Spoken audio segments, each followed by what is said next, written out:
આગળના વિડીયોની અંદર આપણે 2B ના ત્રણેય કાળના રૂપોનો અભ્યાસ કર્યો, એટલે કે એમિઝાર, વોઝવેર અને શેલ્બી. આ બધાનો ઉપયોગ કેવી રીતે થાય એ આપણે આગળના વિડીયોની અંદર જોઈ લીધું. હવે આપણે ટુ હેવના રૂપોનો અભ્યાસ કરવાનો છે. ચાલો એમાં આગળ વધીએ.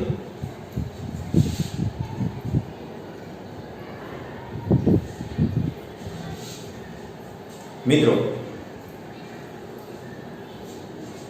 અહીંયા ટુ હેવના ત્રણેય કાળના રૂપો છે. જેવી રીતે 2B ના ત્રણેય કાળના રૂપો હતા, વર્તમાન કાળના એમિઝાર હતા, ભૂતકાળના વોઝવેર હતા અને ભવિષ્યકાળના શેલ્બી હતા, શેલ્બી વિલ્બી. બરોબર, એ આપણે જોઈ લીધું છે. તો એવી રીતે હવે આપણે ટુ હેવના રૂપો, એટલે કે હેવ અને હેઝ એ વર્તમાન કાળના રૂપો ગણાય છે. એટલે કે હેવ અને હેઝ નું ગુજરાતી શું થાય, હેવ અને હેઝ ક્યારે વપરાય? તો જો હેવ અને હેઝ નું ગુજરાતી થાય છે ની પાસે છે. આ ક્યારે વપરાય? આપણે અંગ્રેજીમાં હેવ હેઝ ક્યારે વાપરવું જોઈએ? તો કે જ્યારે એવું કહેવાનું થાય કે મારી પાસે કોઈ વસ્તુ છે, તમારી પાસે કોઈ વસ્તુ છે, તેની પાસે, તેઓની પાસે, રમેશભાઈ પાસે, મહેશભાઈ પાસે, નેહા પાસે, ટૂંકમાં કોઈની પાસે કોઈ છે, કોઈ વસ્તુ છે એવું કહેવા માટે હેવ અને હેઝ નો ઉપયોગ થાય છે. દાખલા તરીકે હું એમ કહું કે મારી પાસે સ્કૂટર છે, તો જો ની પાસે એવું, મારી પાસે, મારી પાસે એટલે આઈ આવે, આઈ હેવ અ સ્કૂટર. તારી પાસે સાયકલ છે, જો તારી પાસે, તારી, એના માટે આપણે આગળ જોઈ ગયા છીએ કે યુ શબ્દ છે, તો યુ હેવ અ બાઇસિકલ. મહેશભાઈ પાસે કાર છે, તો મહેશભાઈ હેઝ અ કાર. બરોબર. હવે કોની સાથે હેવ વપરાય અને કોની સાથે હેઝ વપરાય એ આપણે હમણાં આગળ જોઈએ છીએ. પણ અત્યારે આ ત્રણેય કાળમાં શું તફાવત છે એ આપણે જોઈ લઈએ.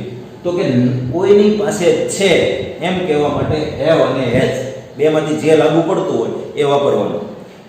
બરોબર. પણ કોઈની પાસે હતું, દાખલા તરીકે મારી પાસે સ્કૂટર હતું, જો સ્કૂટર છે એમ કહો તો હેવ હેઝ વપરાય, બેમાંથી એક જે વપરાતું હોય. પણ મારી પાસે હતું તો હેડ, મારી પાસે સ્કૂટર હતું તો આઈ હેડ અ સ્કૂટર. તારી પાસે સાયકલ હતી તો યુ હેડ અ બાઇસિકલ. મહેશભાઈ પાસે કાર હતી, મહેશભાઈ હેડ અ કાર. પરંતુ એમ કેવું હોય કે મારી પાસે સ્કૂટર હશે, હજી છે નહીં પણ હશે. બરોબર, ભવિષ્યકાળમાં, ભવિષ્યમાં હશે, તો શેલ હેવ અથવા તો વિલ હેવ લાવવું પડે. દાખલા તરીકે મારી પાસે સ્કૂટર હશે, આનું અંગ્રેજી કરવું હોય તો કેમ થાય? તો કે I shall have a scooter અથવા I will have a scooter. Shall have અથવા વિલ હેવ બેય વાપરી શકાય આઈ સાથે. બરોબર. તો મિત્રો તમને ખ્યાલ આવી ગયો છે કે કોઈની પાસે છે એમ કહેવા માટે હેવ હેઝ, કોઈની પાસે હતું એમ કહેવા માટે હેડ, અને કોઈની પાસે હશે એમ કહેવા માટે શેલ હેવ અથવા તો વિલ હેવ નો ઉપયોગ થાય છે. એમાં મિત્રો આપણે આજે હેવ અને હેઝ નો અભ્યાસ કરવાનો છે અને ત્યારબાદ આગળના વિડીયોની અંદર આપણે હેડ નો અભ્યાસ કરીશું. અત્યારે આપણે હેવ હેઝ ને જોઈ લઈએ, કોની સાથે હેવ વપરાય, કોની સાથે હેઝ વપરાય અને એના વાક્ય બનાવતા શીખીએ.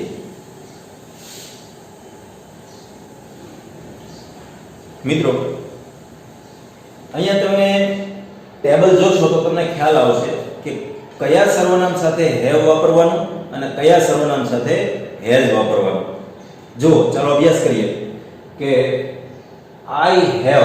હવે તમને ખબર જ છે કે હેવ અને હેઝ એનું ગુજરાતી શું થાય અથવા ક્યારે વપરાય?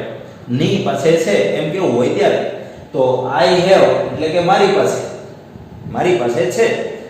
હવે કોઈ વસ્તુ હોય તો એનું આગળ નામ આવે આઈ હેવ અ બાઇસિકલ.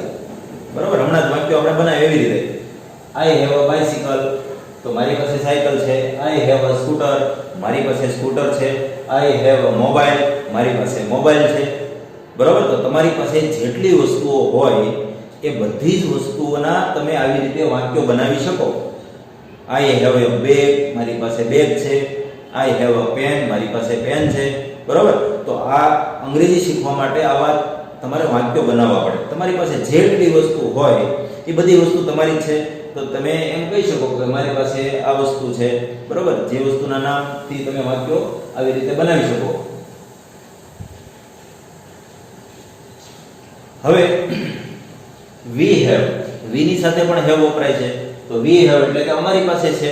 શું છે? તો કે અમારી પાસે સાયકલ છે, એમ કેવું હોય? તો વી હેવ અ બાઇસિકલ, અમારી પાસે સાયકલ છે.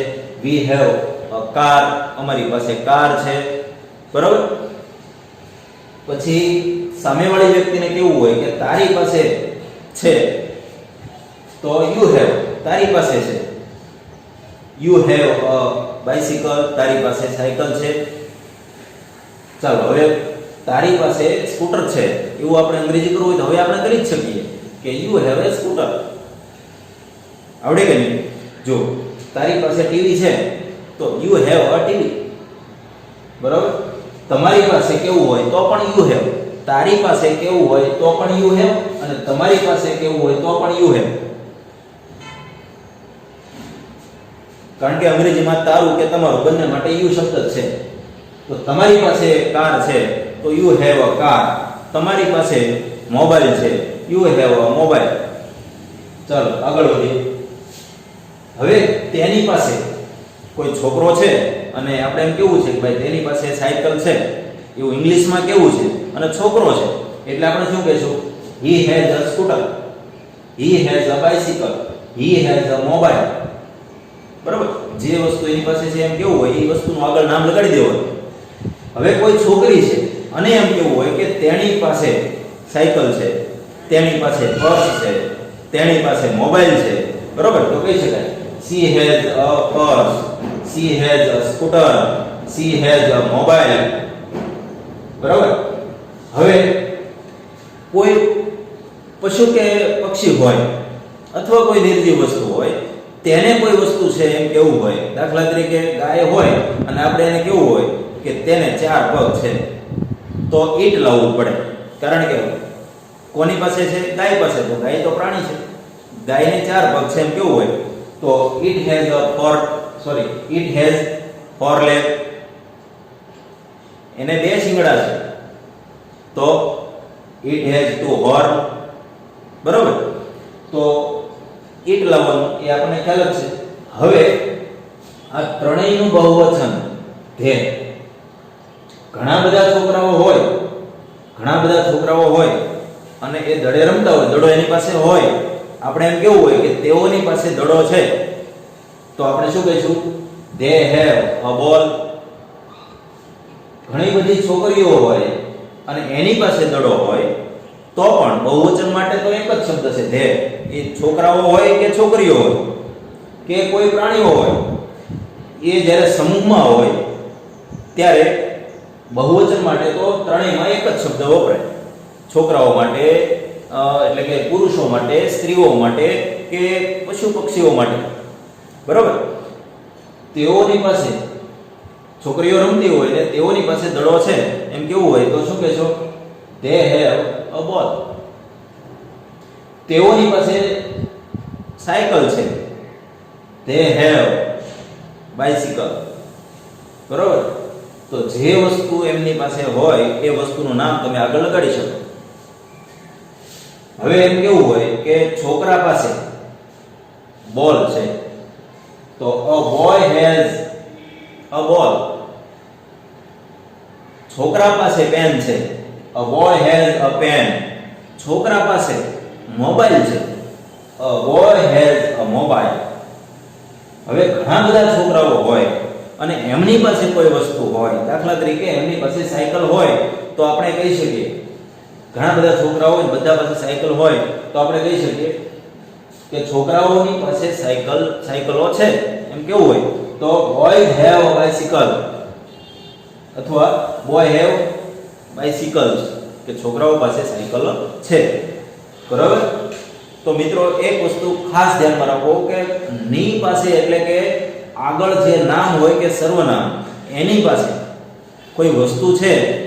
મારે એક ભાઈ છે એમ કેવું હોય તો પણ કહી શકાય આઈ હેવ અ બ્રધર. મારે બે ભાઈ છે તો આઈ હેવ ટુ બ્રધર. તારે એક બેન છે તો યુ હેવ અ સિસ્ટર. તારે બે બહેનો છે યુ હેવ ટુ સિસ્ટર. તો હવે તમને ખ્યાલ આવી ગયો કે કોઈની પાસે કોઈ વસ્તુ છે એમ કહેવા માટે હેવ અને હેઝ વાપરવાનું છે. બરાબર. તો હવે આવી રીતે તમે આગળના વાક્યો બનાવી શકશો ને. તો ચાલો આપણે એક્સરસાઇઝ જોઈએ કે એમાં આપણે વાક્યોની પ્રેક્ટિસ કરવાની છે, વાક્યો બનાવવાનો મહાવરો કરવાનો છે. ચાલો જોઈએ એક્સરસાઇઝ.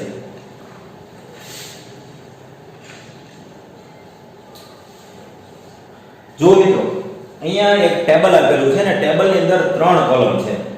પહેલી કોલમ છે એમાં શું છે કયો એ તમે ભણી ગયા છો આગળના વિડિયોની અંદર કે આની અંદર તમે કહેશો કે આ તો બધા સર્વનામ છે.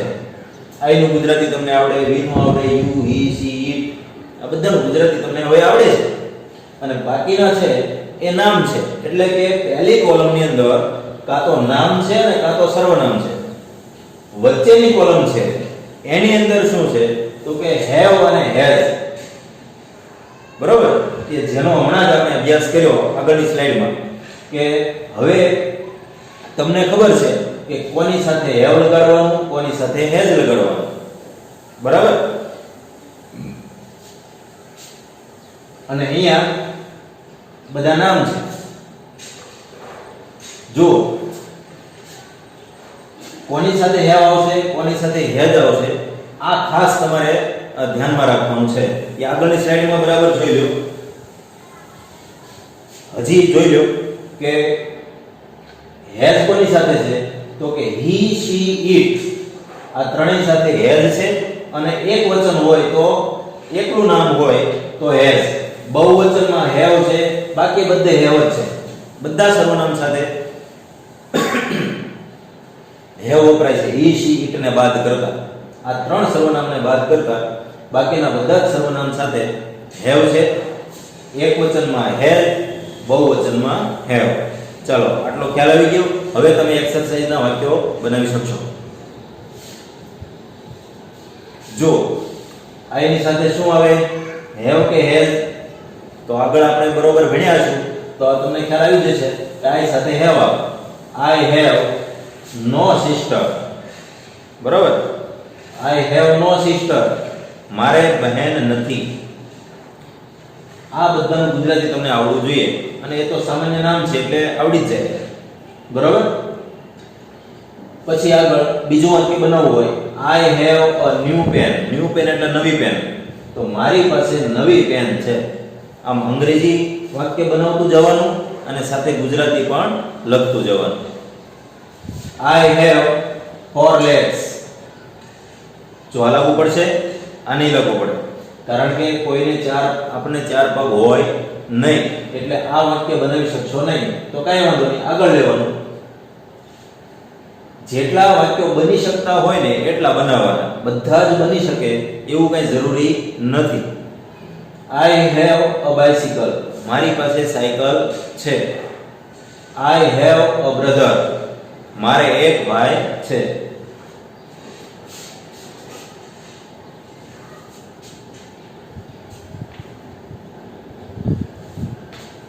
આઈ હેવ અ કલર ટીવી. મારી પાસે કલર ટીવી છે. બરોબર. તો એમ આઈ ના તમે જેટલા વાક્યો બનતા હોય એટલા બનાવી શકો બનાવવાના. જેમ આગળના વિડિયોની એક્સરસાઇઝમાં તમે વાક્યો બનાવ્યા એવી રીતે આમાં પણ જેટલા મેક્સિમમ વાક્યો બની શકે એટલા બનાવવાના છે. પછી વી સર્વનામ લેવાનું. એના જેટલા વાક્યો બની શકતા હોય એટલા બનાવવાના. દાખલા તરીકે વી હેવ નો સિસ્ટર. અમારે બહેન નથી. We have a new pen. અમારી પાસે નવી પેન છે. We have a bicycle. અમારી પાસે સાયકલ છે. આવી રીતે વી ના જેટલા વાક્યો બની શકતા હોય એટલા બનાવવાના. પછી યુ ના યુ હેવ, યુ ની સાથે હેવ આવે. You have no sister. તારે બહેન નથી. You have a new pen. તારી પાસે નવી પેન છે. એવી રીતે યુ ના જેટલા વાક્યો મેં બે જ બનાવ્યા છે, તમારે જેટલા બની શકે એટલા બનાવવાના છે. પછી હી સર્વનામ લ્યો. હી ની સાથે શું આવે વિચારો, હેવ કે હેઝ? તો કે હેઝ આવે. હી શી ત્રણેય સાથે હેઝ આવે, અને એક વચન નામ હોય તો હેઝ આવે. આટલું યાદ રાખવાનું. તો હી હેઝ નો સિસ્ટર, તેને બહેન નથી. He has a new pen, તેની પાસે નવી પેન છે. આવી રીતે હી ના વાક્યો બનાવવાના. એવી રીતે શી ના, શી હેઝ, શી ની સાથે હેઝ આવે. શી હેઝ નો સિસ્ટર, તેણીને બહેન નથી. She has a new pen, તેની પાસે નવી પેન છે. તો એવી રીતે શી ના જેટલા વાક્યો બની શકે એટલા બનાવવાના. પછી બર્ડ્સ, જો બહુવચન છે, એસ લાગેલો છે, એસ લાગેલો છે એટલે બહુવચન નામ છે, અને બહુવચન સાથે શું વપરાય? હેવ કે હેઝ? તો કે હેવ. તો બર્ડ્સ હેવ વિંગ્સ. વિંગ્સ એટલે પાંખો. જો કયું લાગુ, પક્ષીઓનામાંથી કયું લાગુ પડશે? તો પક્ષીને પાંખો હોય, વિંગ્સ એટલે પાંખો થાય. બરોબર? તો પક્ષીને પાંખો છે. ધીસ રૂમ, રૂમ ની વાત છે, આ રૂમ. બરોબર? તો આમાં રૂમ માટે કયું લાગુ પડશે? તો કે ફોર વોલ્સ. વોલ્સ એટલે દીવાલ. This room has four walls. આ રૂમને 4 દિવાલ છે. તો અહીંયા જે નામ હોય એ જોઈ લેવાનું કે આમાંથી એને કયું લાગુ પડે છે, એ વાક્ય બનાવો. પછી આગળ કાવ. કાવ એટલે ગાય. તો હવે ગાય માટે આમાંથી કયું લાગુ પડશે? બોલો. તો ગાય માટે આમાં 4 legs, 4 પગ. ગાયને 4 પગ હોય ને, તો એ ગાયને લાગુ પડશે. આપણે બનાવી શકીએ વાંચો. કાવ હેઝ. કાવ, જો કાઉઝ નથી, એક વચન જ છે એટલે હેઝ આવશે. તો કાઉઝ હોત તો હેવ આવે. બહુવચનમાં હેવ અને એક વચનમાં હેઝ. એટલે કે જેને એસ લાગેલો હોય ત્યારે બહુવચન થતું હોય છે.